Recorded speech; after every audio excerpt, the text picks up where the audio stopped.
Hey, what's going on YouTube? Everyone's been asking me for my EDC, and I'm just gonna do a pocket dump.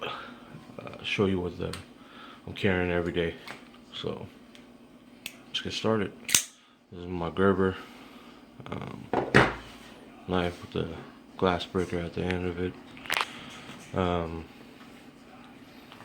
also carry a Surefire flashlight with the Costaludis, the theorem ring on there. Let's see what else. So I got also my wallet. Last but not least,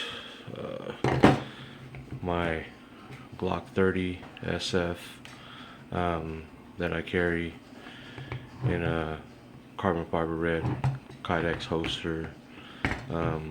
Nothing special. That's what I mostly carry.